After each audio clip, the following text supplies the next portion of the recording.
Assalamualaikum warahmatullahi wabarakatuh. Kita ketemu lagi di channel saya. Kali ini yang akan kita bahas adalah bagaimana caranya kita membuat goal. Ya, di video-video kemarin ya, saya selalu mengatakan goal, dan goal. Apa itu goal? Ya, kita akan bahas. Yang pertama, sebelum kita membuat goal, kita harus tahu dulu mimpi kita apa. Kita harus bermimpi dulu untuk membuat goal. Ya, kita tahu bahwa orang-orang sukses, ya, orang-orang yang di luar sana yang top, ya, yang luar biasa, mulainya adalah dari awal dari mimpi. Ya, mimpi dulu, baru dibuat perencanaan dan seterusnya. Ya, dibuat sedemikian rupa agar kita bisa menuju goal tersebut. Ya, jadi yang pertama untuk membuat goal adalah kita bermimpi dulu. Ya, setelah mimpi itu ada, kita baru membuat tujuan hidup kita apa. Ya, disesuaikan antara mimpi kita dengan tujuan hidup kita. Jangan sampai kita punya mimpi tapi tidak sesuai dengan tujuan hidup kita. Ya, disesuaikan. Setelah kita tahu bahwa tujuan hidup kita itu apa, baru ya, yang ketiga kita membuat rencana-rencana. Ya, rencana-rencana itu bisa rencana jangka pendek, rencana jangka menengah, dan rencana jangka panjang. Biasanya orang membuat rencana jangka pendek itu 1-5 tahun. Untuk jangka menengahnya itu sekitar 10 tahunan, dan untuk jangka panjangnya 20 tahun. Jadi kita membuat perencanaan jangka pendek, jangka menengah, dan jangka panjang. Kenapa seperti itu? Agar kita tahu, agar kita ada koreksi, agar kita ada evaluasi. Saat kita berjalan waktunya tersebut, ya, berjalan waktu, katakanlah kita sudah berjalan setahun dari jangka pendek itu, kita evaluasi. Kira-kira kita ini sudah di jalannya belum? Sudah di tracknya belum? Kalau tidak, kita luruskan kembali, kita jalan lagi sesuai dengan track kita untuk menuju mimpi kita. Ya, setelah itu, setelah Anda buat setelah bermimpi, ya, terus kita membuat tujuan hidup, kita membuat perencanaan, terus yang ketiga adalah goal itu sendiri. Anda harus buat realistis.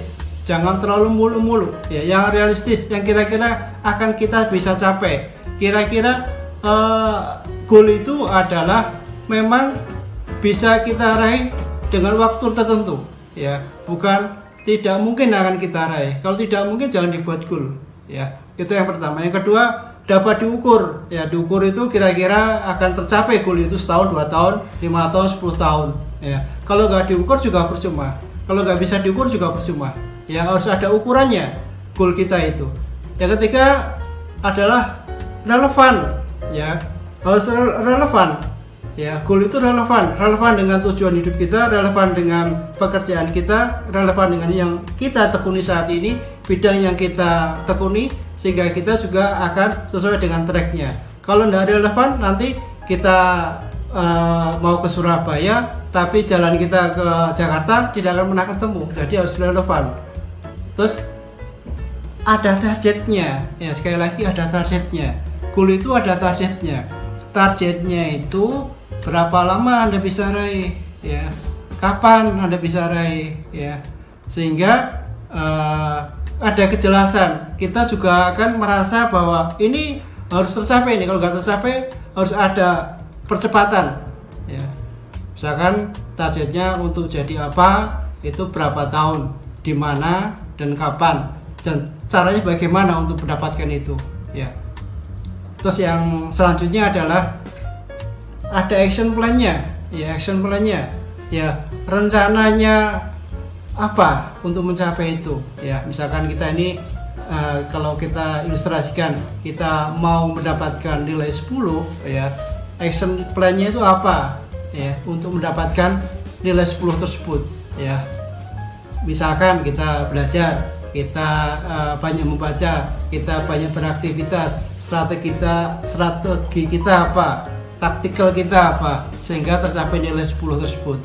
Karena kalau nggak ada strateginya, ya, nggak ada action plan-nya yang berurutan, ya, ada time schedule-nya juga kalau perlu, ya, sehingga kita bisa tercapai goal kita, ya. Oke, terus setelah kita tahu itu semua, tentunya kembali ke kita lagi, itu komitmen, ya. Komitmen itu penting sekali. Apapun rencana Anda, apapun goal Anda, kalau tidak ada komitmen untuk mencapai tersebut, tidak akan pernah tercapai. Ya, komitmen itu bisa di hati kita, bisa kita tulis, ya, bisa kita janji sama orang lain, tapi yang jelas harus ada komitmen bahwa itu harus tercapai. Ya, tercapainya berapa lama itu juga merupakan komitmen. Konsekuensi juga apa gitu loh. Terus yang terakhir adalah teman-teman, untuk biar supaya kita ini punya motivasi untuk mencapai ke arah sana, itu harus ada reward dan punishment. Jadi kalau Anda bermimpi membuat goal, ya, itu harus ada reward dari kita untuk kita, ada juga punishment dari kita untuk kita. Jadi kalau pas lagi kita ini sudah di tracknya, ya, bahkan lebih cepat dari yang harusnya kita capai, kita memberikan reward sendiri, gitu, untuk diri kita sendiri, ya. Misalkan kita jadi membuat sesuatu yang membuat kita senang, ya, misalkan nonton, ya, itu kan reward kita karena sudah tercapai. Kita nonton cari hiburan, itu reward buat kita. Ini contoh soal. Ya, kalau punishment juga sama, ya. Andai kata tidak tercapai sesuai dengan track kita, sesuai dengan goal kita, ya, maka kita harus kasih punishment. Misalkan harus melakukan aktivitas lebih dari yang seharusnya. Misalkan biasanya kita melakukan aktivitas atau bekerja hanya katakanlah 10 kali, kita tingkatkan karena kita kasih punishment dari kita, maka kita akan 20 kali kerja, ya, dan seterusnya. Itu namanya punishment agar kita melek, agar kita kembali ke track, agar kita kembali ke goal kita, ya. Jadi itu teman-teman, semoga cara membuat goal ini bermanfaat buat teman-teman, ya, sehingga masa depan kita semua bisa tercapai, ya.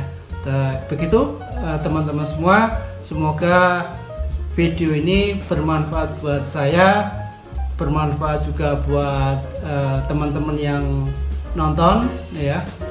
Kalau video ini berguna buat teman-teman, monggo silahkan di share, ya, di like, dan juga di subscribe. Oke, gitu. Selamat siang.